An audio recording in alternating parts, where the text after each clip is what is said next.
오늘 오전에 하나님 말씀 시편 139편. 자, 아직 설교는 이제 이 한 편 전체를 아우를 텐데, 제가 이제 오늘 본문을 읽을 때는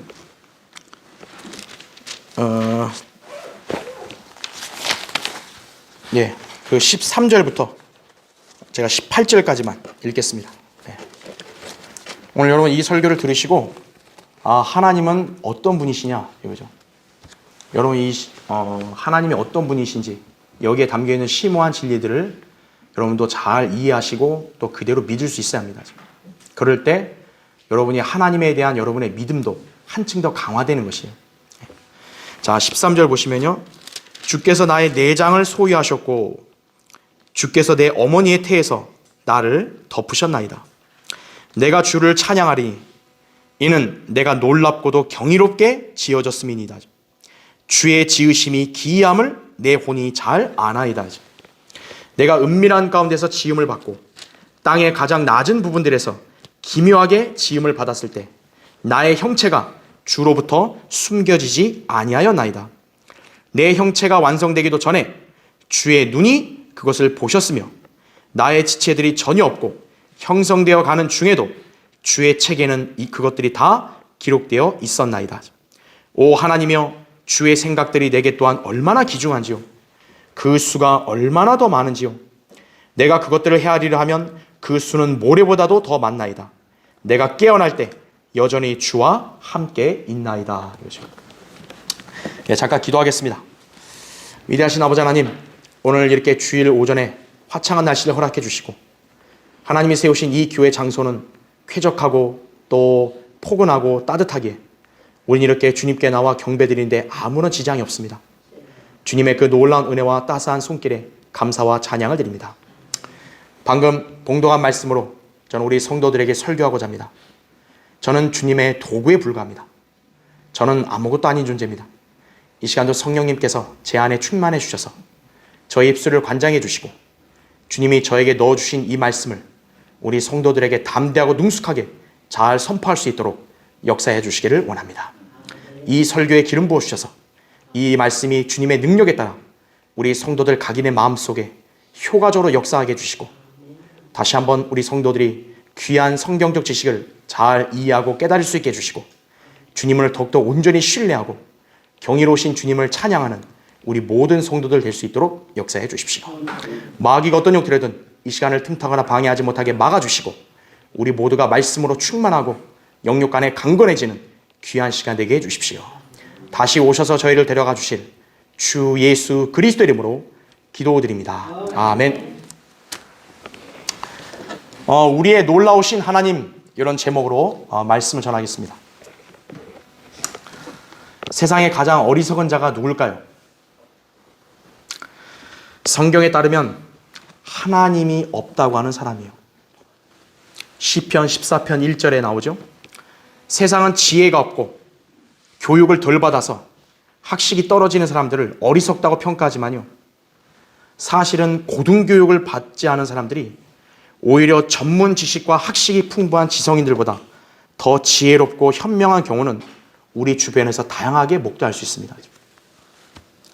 정치인들이 공부를 못해서 저럴까요? 다 인류대학 나온 사람들인데. 근데 하는 짓은 초등학생보다 못해요. 그 교육받았다고 하는 사람들이 그렇게 똑똑한 사람들인가요? 자, 왜 이런 현상이 나타납니까?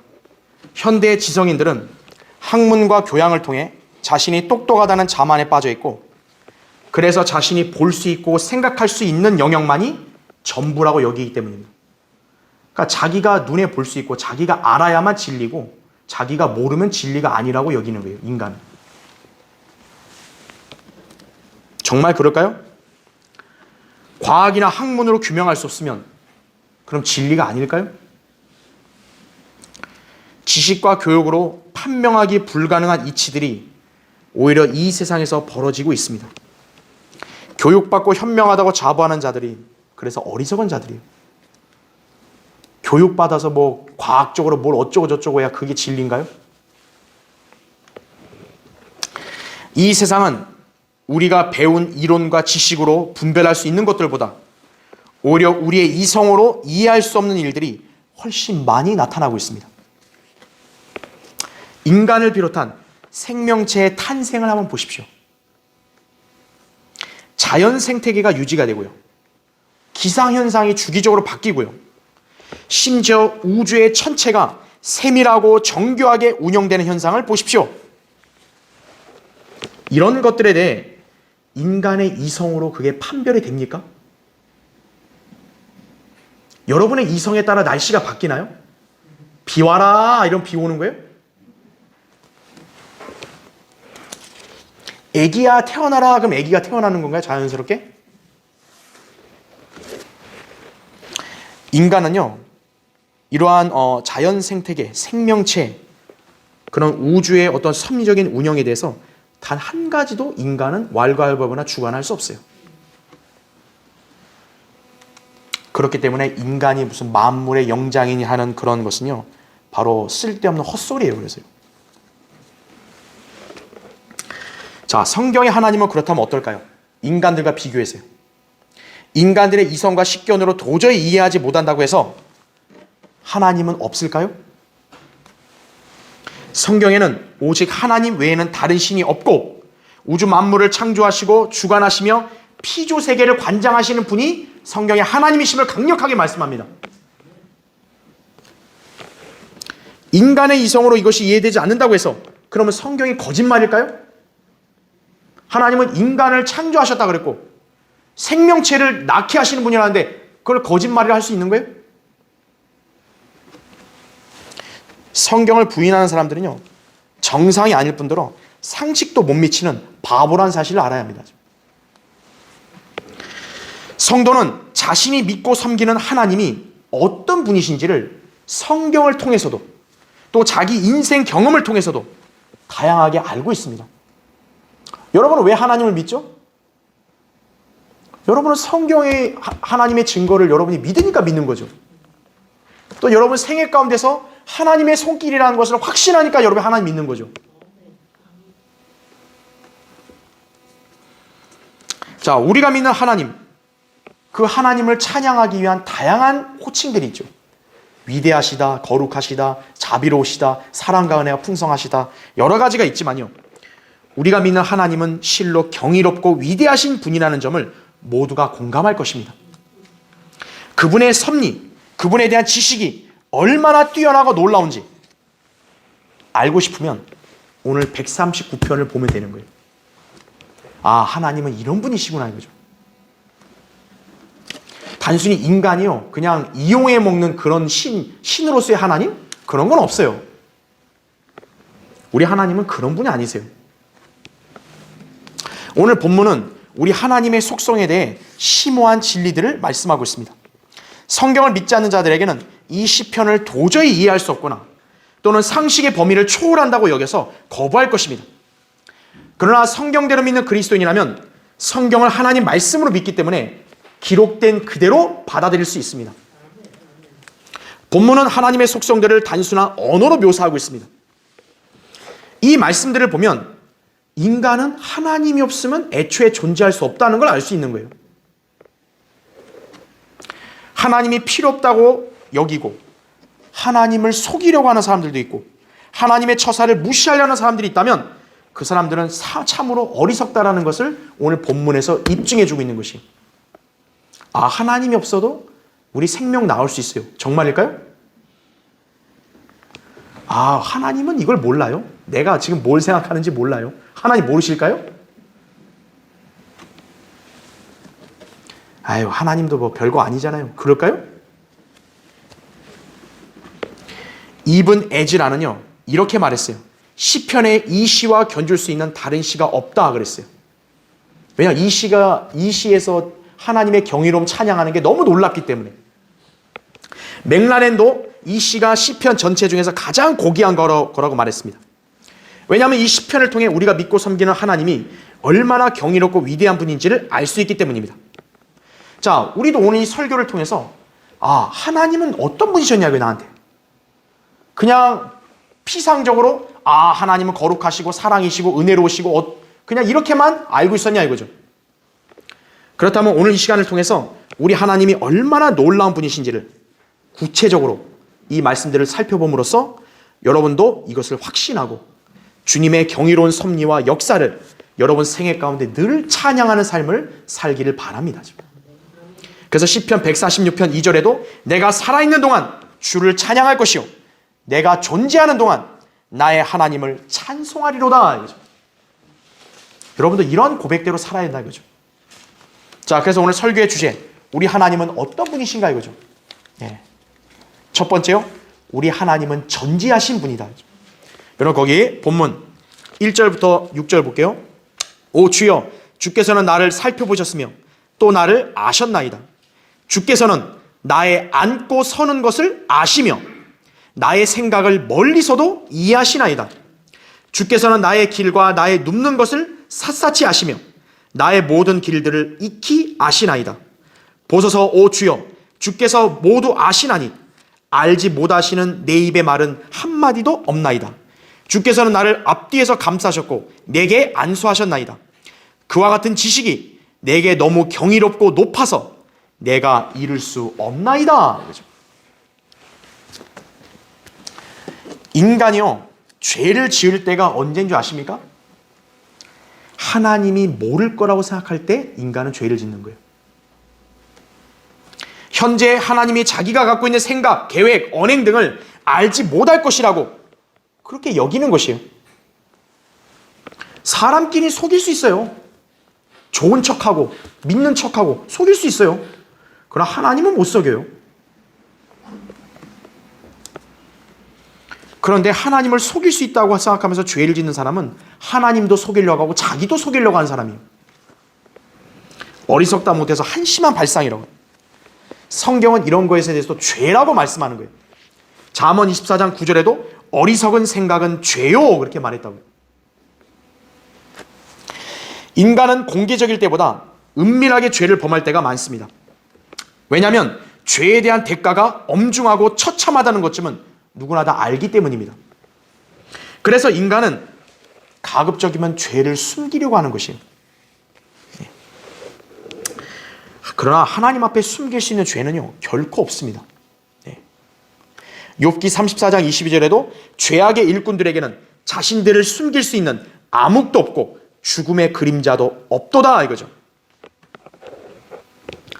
대장동 속인다 해서 그게 사라지나요? 인간은 결코 다른 사람의 마음이나 생각을 알 수 없죠. 자신의 은밀한 생각과 언행을 남에게 들키지 않으면 휴 다행이다 이러죠. 하지만 하나님께서는 이미 다 알고 계시는 거예요. 그 사람이 뭔 행동을 하기 전에 무슨 생각을 하고 있고 무슨 생각을 어떤 의도를 갖고 있고 다 이미 다 보시는 거예요. 다.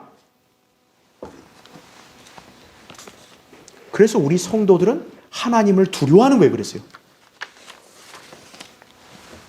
하나님께서는 모든 사람을 살피십니다.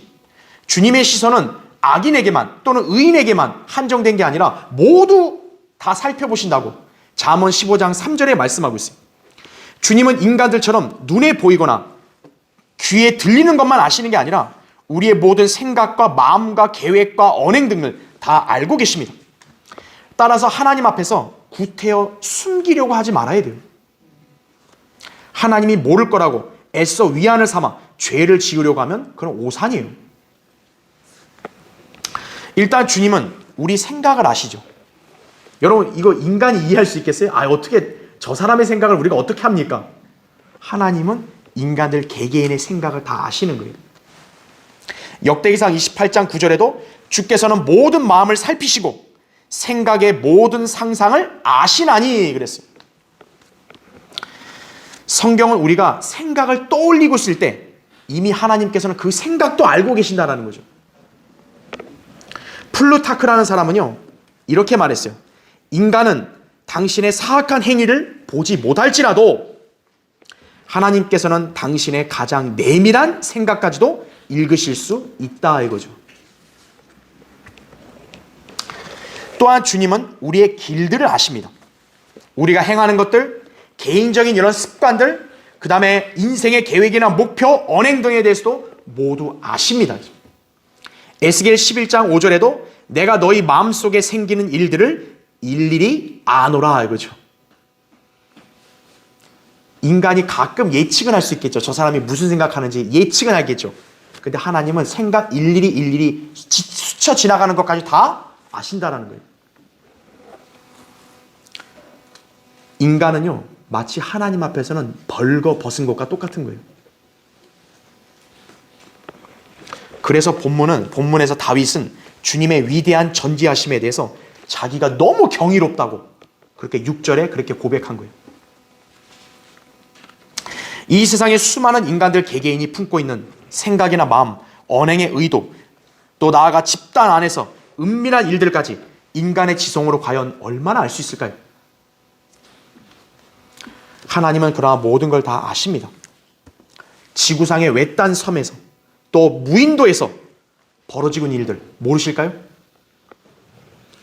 세계 각국 정부, 국회, 지자체, 언론기관, 기업 등에서 벌이고 있는 그런 작태들 하나님 모르실까요? 심지어 친구나 애인의 은밀한 데이트 상황까지도 하나님 다 알고 계시는 거예요. 이것이 바로 하나님의 위대한 전지하심이다. 그죠? 여러분이 믿는 하나님은 바로 그런 분이라는 걸 여러분이 두려움 가운데서 알고 있어야 되는 거예요.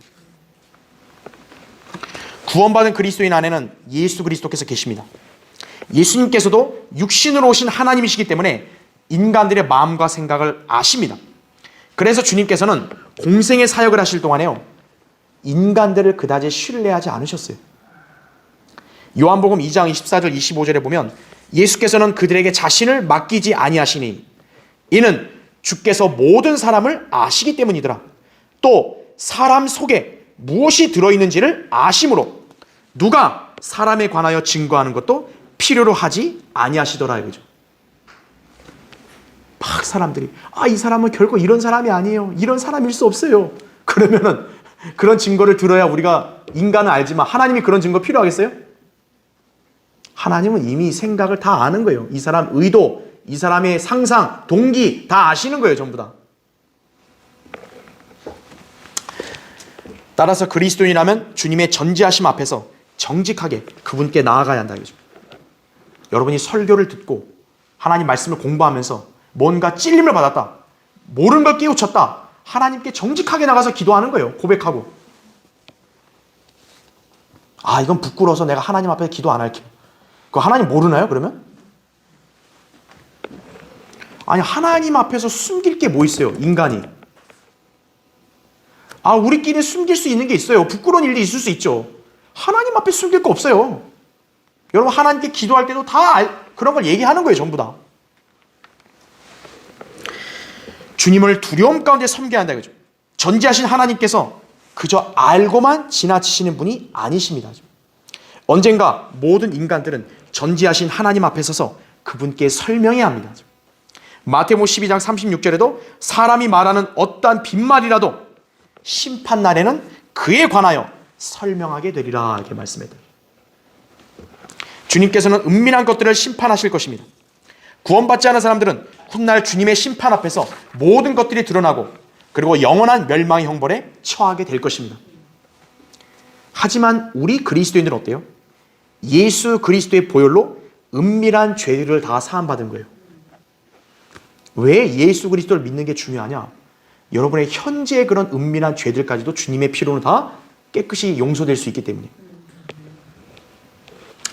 이제 우리에게 필요한 건 무엇입니까? 믿음 생활의 자세예요.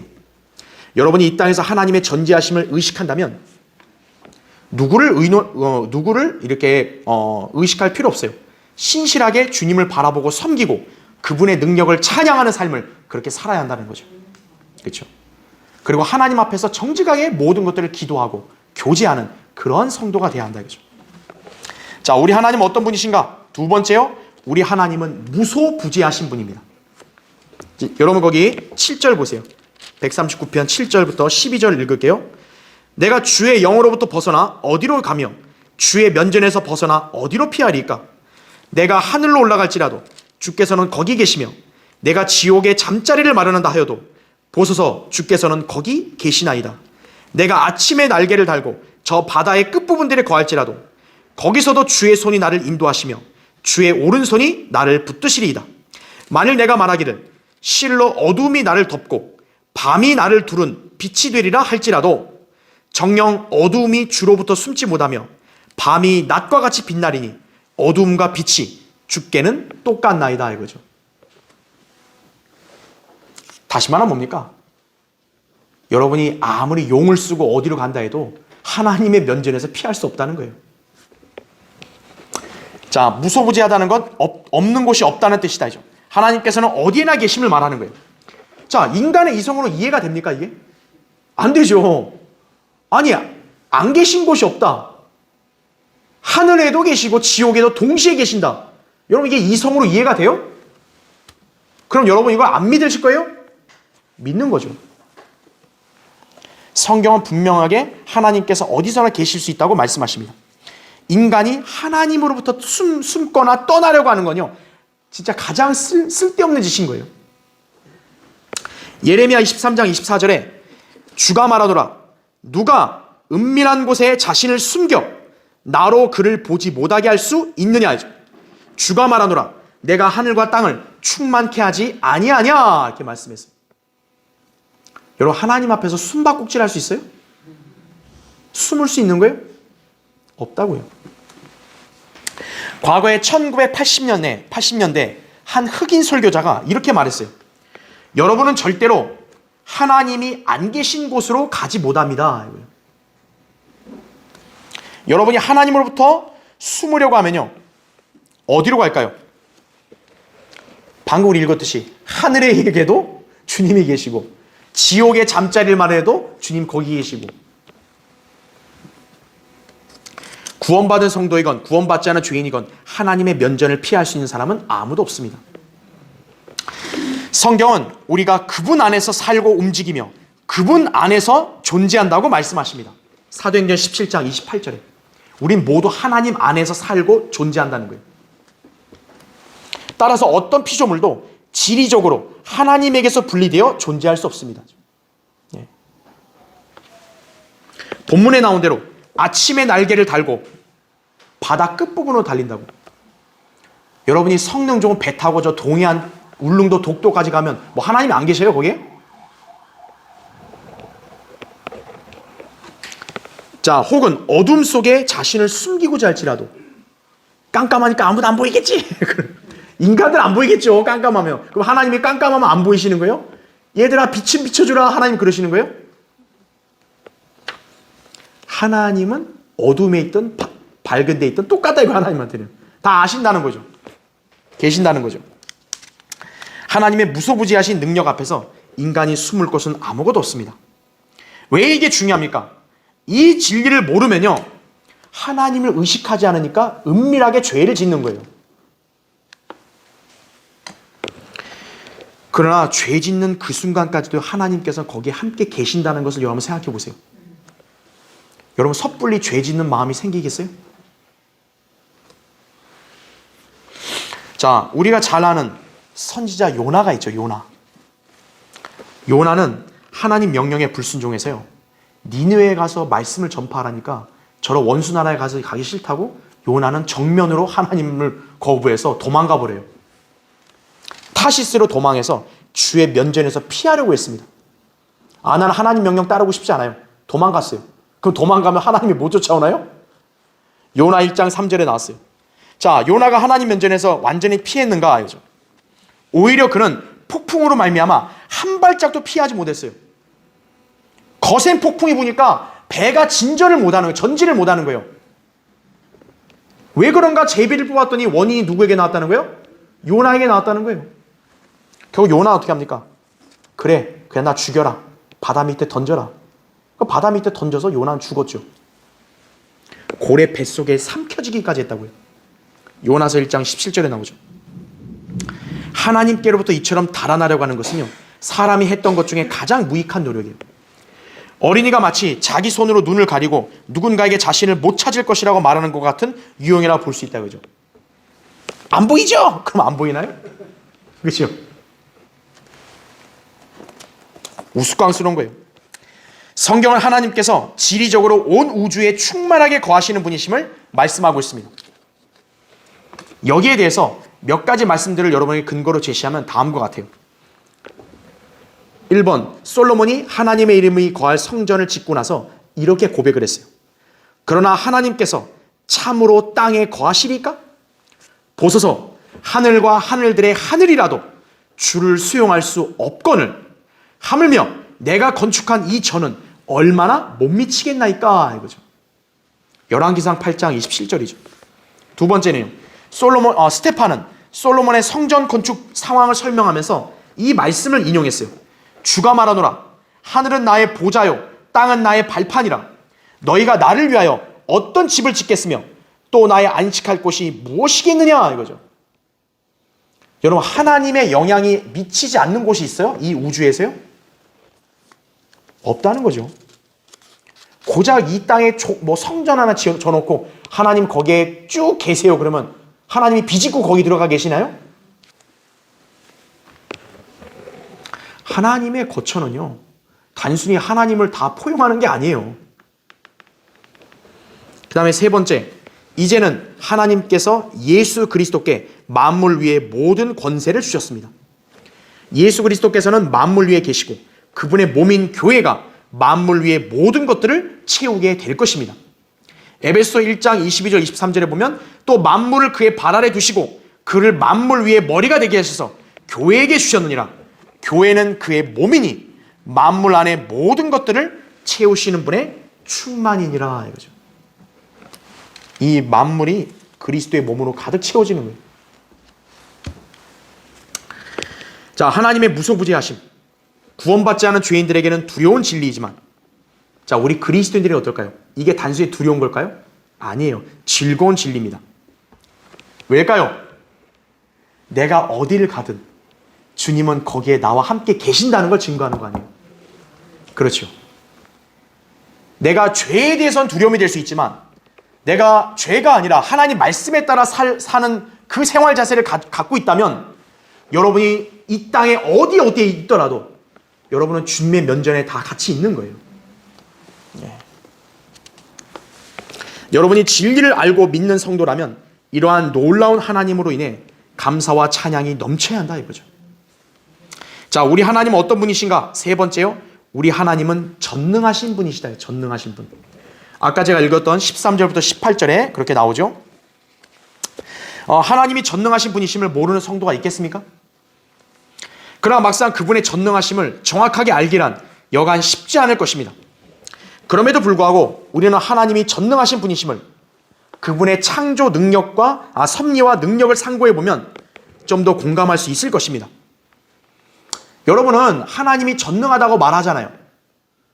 근데 여러분은 무슨 근거로 그런 말을 하죠? 전능하다는 걸 모든 걸 다 할 수 있는 건데. 그렇죠.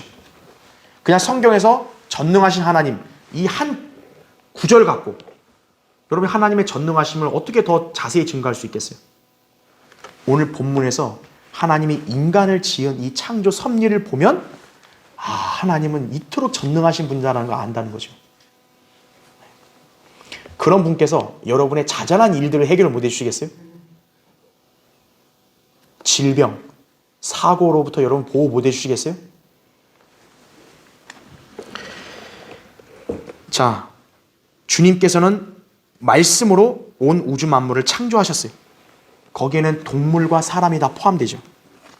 우리는 자연세계를 차치하고라도 인간의 구조를 보면 그분의 창조의 능력이 얼마나 위대한지를 인지할 수 있습니다. 사람의 몸을 보면 이 인간의 몸은 하나의 기적과 같아요. 과학자들은 아무도 그런 것을 만들 수가 없다고요.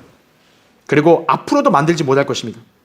인체의 호흡기관, 신경계, 생식기관, 순환기관, 골격기관, 림프선. 자, 이거에 대해서 인간이 가지고 있는 지식으로는 결코 어떤 것도 만들거나 주관할 수 없다고요.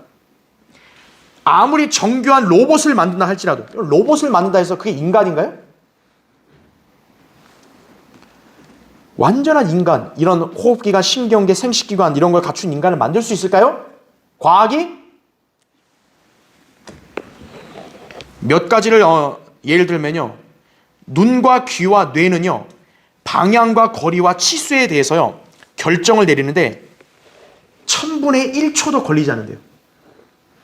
그러니까 여러분이 눈으로 보고 뇌로 이걸 하라, 이게 뭐다 인식하고 뭐 행동하고 이런 걸 결정하는 게 1000분의 1초도 안 걸린대요. 여러분 그게 이성으로 이해가 됩니까? 근데 인간은 실제 그렇잖아요. 여러분이 눈으로 이걸 보면서 이게 뭐다라는 걸 말하는데 시간이 걸려요? 우리의 피는 몸의 모든 부분으로 산소를 운반해 가면서 그 사용한 산소를 이산화탄소의 형태로 폐로 되돌려 보냅니다. 심장은 어떻게 해서 지푸라기만큼도 두껍지 않은 동맥과 모세혈관을 통해 수백만 갤런의 피를 때때로 1마일 거리나 흘러갔다가 다시 돌아오게 하는 것인가 이거죠. 여러분 몸에 혈관이요, 심장과 연결되는 동맥 모세혈관은 지푸라기만큼 얇아요.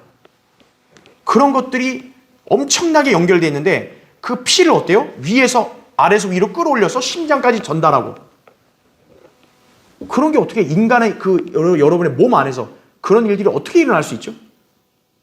인간이 그걸 만들 수 있나요?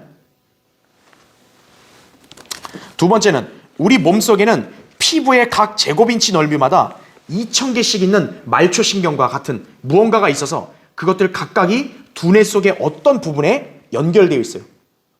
우리 몸을 덮고 있는 피부, 땀을 내가지고 소금과 물을 내보내죠. 그렇죠? 근데 여러분 보세요. 우리 피부에 땀구멍이 있는데 땀이 나가죠. 근데 여러분 이 땀구멍으로 여러분 물이 다시 들어가는 거 봤어요? 안 들어가죠. 왜 안 들어가죠? 분명히 구멍인데? 왜 땀구멍은 땀만 배출하고 물은 안 들어가냐고요. 피부를 통해서. 놀라운 일이에요. 경이로운 일이에요. 세 번째, 우리 몸의 뼈가요 213개, 그 다음에 600개 근육, 970마일 길이의 혈관을 포함하고 서로 다른 600가지 색깔을 구별할 수 있다 그래요. 우리 심장은요 매년 3679만 번이 고동친다 그래요. 그리고 4000톤의 액체를 퍼낸다고 합니다. 그리고 우리 폐는 하루에 2400갤런의 공기를 받아들인다 그래요. 여러분의 그 몸을 별거 아닌 것처럼 보이는데 여러분 몸 안에서 이런 게 있는 거예요. 누가 만들었죠, 그거를? 인간이 알아서 형성됐나요? 진화론처럼? 어쩌다가 우연이 됐나요? 자, 하나님의 놀랍고도 경이로운 창조 섭리를 보십시오. 이런 인간의 탄생에 대해 본문은 자세하게 묘사하고 있습니다. 우리가 잉태될 때 하나님께서 우리를 덮으시고 형성하십니다. 우리 여기 모친들, 자매님들이 아이를 갖고 출산했을 때 보세요. 태아가 잉태되고 모습을 갖추면서 마침내 한 인간으로 출산되는 이 신비는 가히 우리의 지식을 초월한다고요. 과연 의학이 위와 같은 놀라운 구조의 인간이 형성되는 것을 묘사할 수 있겠습니까? 의학 전문가들이 무슨 온갖 용어들을 써가면서 이건 어쩌고 저쩌고 이건 뭐라고 하고 그렇게 설명한다지만 다 쓸데없는 것들이에요. 그걸 인간이 이름 지었지 그 인간이 그거에 무슨 영향력을 끼친 적이 있어요? 자, 진화론자들은요 인간의 기원이 원형질로 거슬러 올라간다고 말해요. 그러나 그들은 그 원형질이 어떻게 생겨나는지 되었는지 설명할 수도 없어요. 그것이 어떻게 생명을 줄 수 있는지도 설명하지 못해요. 그러니까 인간이 어디 하나의 조그마한 이 단세포에서 났다는 거죠. 인간으로. 그게 과학적인가요? 인간이 원숭이에서 인간으로 진화가 됐대요. 그게 과학적인가요? 자, 사람이 잉태될 때 그 생명을 만드시고 형성하시는 분은 오직 하나님이시고요. 그분만이 하실 수 있는 일입니다. 심지어 하나님께서는 우리가 잉태되고 나서부터 우리가 형성되는 그 과정마다 함께 하신다고 말씀하고 있어요. 우리 어머니들이 아이를 갖고 출산했을 때는요 그냥 단순히 된 게 아니라 하나님은 그 순간까지 다 관장하신다는 거예요. 정말 하나님의 위대한 전지전능하심에 우리는 감탄하지 않을 수 없습니다. 이런 하나님을 자기 두뇌로 분석해 보겠다고.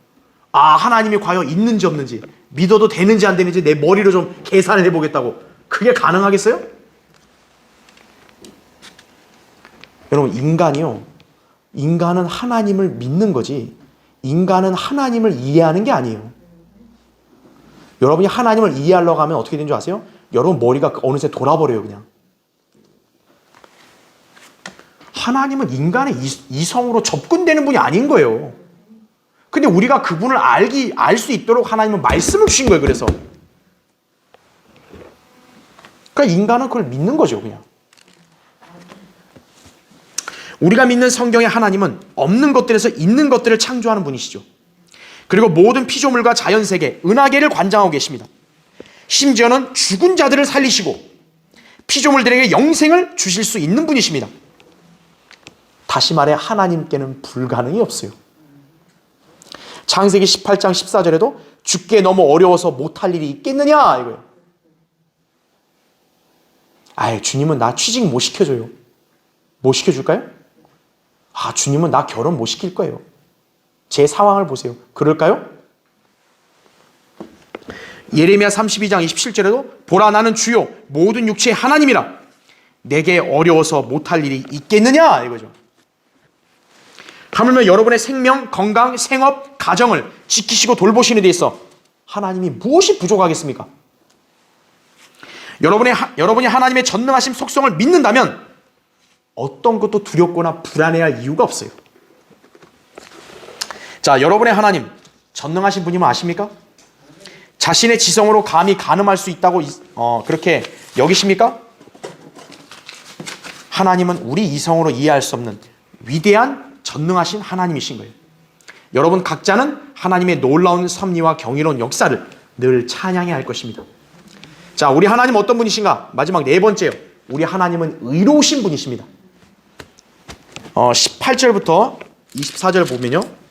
내가 그것들을 헤아리려 하면 그 수는 모래보다도 더 많나이다. 내가 깨어날 때 여전히 주와 함께 있나이다. 19절 보면요. 오 하나님이여 주께서 반드시 악인들을 죽이시리이다. 그러므로 너희 피 흘리는 자들아 내게서 떠나라. 그들이 주께 대적하여 악하게 말하며 주의 원수들이 주의 이름을 헛되이 취하나이다. 오 주여 내가 주를 미워하는 자들을 미워하지 아니하며 주를 대적하여 일어난 자들을 혐오하지 아니하나이까? 내가 그들을 철저하게 미워하며 그들을 나의 원수들로 여기나이다. 오 하나님이여 나를 살피사 내 마음을 아시며 나를 시험하사 내 생각들을 아소서. 내게 무슨 악한 길이 있나 보시고 나를 영원한 길로 인도하소서. 의로움의 특징, 그 반대인 불의, 불경건에 대해서 어떤 타협이나 관용을 허용하지 않는 것입니다. 말하자면 의로움을 추구하는 사람은요, 죄악을 철저하게 혐오해야 한다는 거예요. 성경은 하나님께서 의로우신 분이심을 증거하고 있습니다. 이 말인즉 그분은 죄에 대해서는 철저하게 미워하신다는 분이 그런 사실이에요. 오늘날 거듭나지 않은 세상 죄인들은 자신들의 불의와 악한 죄를 사랑으로 포용해주는 신을 선호하고 있습니다. 하나님을 믿는다고 하는 교인들도 그것을 사랑이나 평화 등으로 운운하면서 그런 풍조를 취하고 있습니다. 다시 말하면 악한 일인 걸 알면서도 뭐예요? 사랑은 덮어줘야 돼 이거예요. 그러나 의로우신 하나님께서는 죄를 보실 수 없는 분이십니다. 하박국 1장 13절에 나오죠. 하나님은 죄를 지닌 그런 인간들에게는요, 응답하지 않으세요. 보소서 우리가 주 앞에 범죄하였사오니 우리가 이로 인하여 주 앞에 서지 못하겠나이다. 에스라 9장 15절의 말씀이에요. 하나님은 의로우신 분이기 때문에 죄인인 인간이 하나님을 그냥 만날 수 없어요. 하나님은 죄에 대해서는 철저하게 혐오하신다고요. 자, 그렇다면 하나님을 믿고 섬기는 성도들 역시도 죄와 죄인들에 대해서는 동일한 입장을 취해야 합니다. 본문의 다윗은 죄짓기를 좋아하는 사람들을 자신의 원수로 여긴다고 구약적인 관점에서 말하고 있습니다. 하나님을 미워하는 사람들을 다윗도 미워하겠다 그러는 거예요. 다윗은 그들을 원수로 여길 뿐만 아니라 자신이 그들과 조금도 함께하지 않을 것이라고 말하고 있습니다. 이것이 바로 성도가 거룩하고 성결한 삶을 유지하는 비결입니다. 악을 행하는 자들, 나는 그래도 저들과 같이 행하지 않을게. 근데 그 사람들과 같이 다녀요. 그러면 그 사람은 성결한 삶을 살지 못하는 거예요. 자, 물론 신약 성도들은 구약적인 관점에서의 의가 아니라 예수 그리스도를 통한 하나님의 의를 지닌 사람들입니다. 우리와 구약 성도들은 달라요. 구약 성도들은 그렇게 철저하게 선과 악을 구분해서 행해야 의로움을 입증받았지만, 우리는 하나님께서 죄를 알지도 못하는 예수 그리스도를 우리로 인하여 죄로 삼으신 것을 믿었기 때문에 우리는 하나님의 의를 소유한 의로운 사람들이 된 거예요. 고린도서 5장 21절에 나오죠. 우리는 예수 그리스도를 믿음으로 인해 하나님께서 의롭다고 인정해 주신 성도들입니다. 이에 우리는 더 이상 하나님의 진노의 심판을 두려워할 필요가 없습니다. 그러니까 우리가 의로움을 굳이 안 행했다고 해서 구원 못 받는 건 아니에요. 그렇지만 그리스도인은 하나님의 본성에 참여한 자로서 하나님께서 미워하시거나 싫어하시는 것이면 마땅히 우리도 그렇게 해야 돼요. 쉽게 예를 들어보세요. 여러분 가족 중에 한 사람이 저 사람과 원수인데 그 가족이 저 원수를 더 사랑해요. 여러분 그게 합당합니까? 우리 가족이 어떤 걸 미워해요. 저런 걸 더 철저하게 혐오해. 그럼 가족이면 어때요? 사랑하는 가족이면 똑같이 미워하고 혐오하는 거죠. 우리와 주님과의 관계도 바로 그렇다라는 거죠. 자, 주님께서 싫어하시는 것이 무엇인가?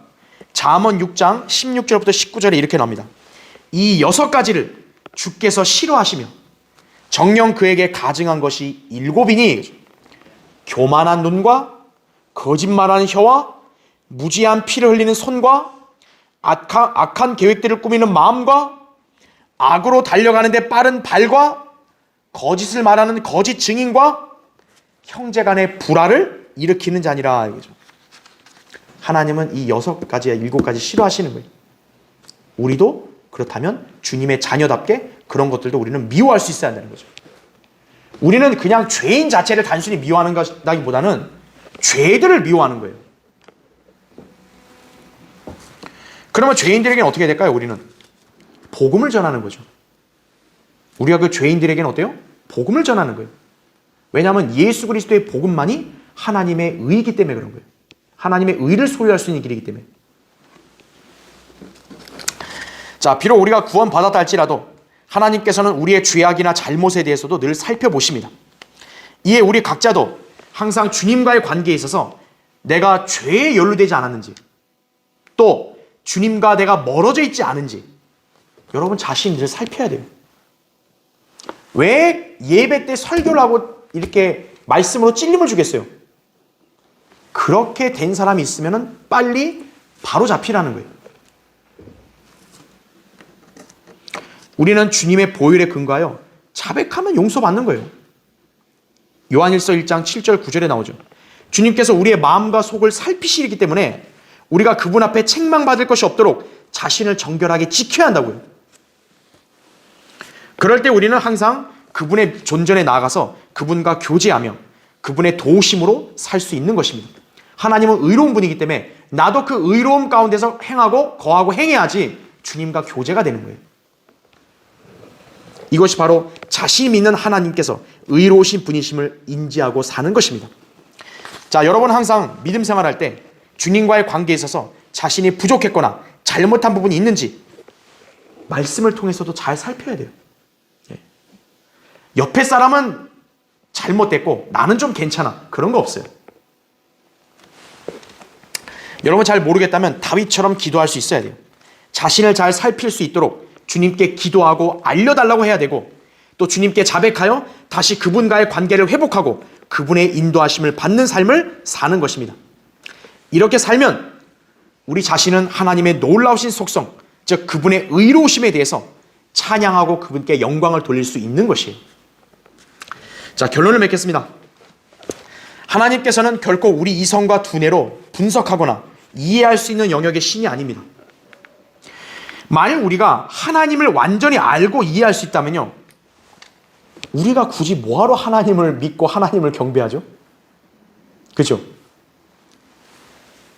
하나님이 어떻게 우리보다 위대한 분이 될 수 있겠어요? 우리가 우리 이성으로 다 모든 게 하나님이 이해될 수 있는 그런 존재라면 우리가 어떻게 그분을 찬양할 수 있겠어요? 제가 거리에서도 복음을 전할 때마다 그 점을 강조하는 거예요. 하나님 안 믿으세요? 하나님이 여러분 이성에 이게 계산이 안 되니까 못 믿으세요? 여러분 이성으로 계산될 수 있으면 그건 하나님이 아니에요. 그거는. 이사야 55장 8절 9절에도 주가 말하노라. 내 생각은 너희 생각과 다르며 내 길은 너희 길과 다르니 하늘들이 땅보다 높음 같이 내 길이 너희 길보다 높으며 내 생각이 너희 생각보다 높음이라. 하나님이 인간과 동등해요? 그럼 믿음의 대상이 아니죠. 우리 하나님은 인간의 이성을 초월하시는 위대한 하나님이십니다. 그분은 전지하시고 전능하시고 무소부지하시고 의롭고 거룩한 분이십니다. 따라서 하나님을 믿는 것이 정상적인 인간이에요. 그래서 그 중에서 하나님을 가장 잘 믿고 섬기는 사람은 제일 현명한 것이에요. 성경대로 믿는 그리스도인이 이 땅에서 가장 현명한 사람들이에요. 자, 여러분은 하나님께서 얼마나 놀라운 분이신지를 확신할 수 있습니까? 그분이 여러분 안에 내주하시고 언제나 함께 하시고 그분과 교제할 수 있다는 것도 여러분 확신하십니까? 그럼 이제 그분을 찬양하고 섬기는 특권을 풍성하게 향유하십시오. 여러분이 믿는 하나님은 놀라우신 하나님이에요. 그럼 하나님이 여러분 안에 계시잖아요. 그럼 하나님을 여러분 날마다 찬양할 수 있고 이렇게 섬길 수 있고 경배드릴 수 있잖아요. 이게 단순한 일인가요? 하나님의 경이롭고 위대한 역사를 믿는다면 여러분의 생애도 온전하게 주관할 수 있음을 믿으십시오. 그래서 늘 의로우신 주님의 섭리를 찬양하고 그분을 경배하고 영광 돌릴 삶을 살기를 바랍니다. 자, 기도하겠습니다.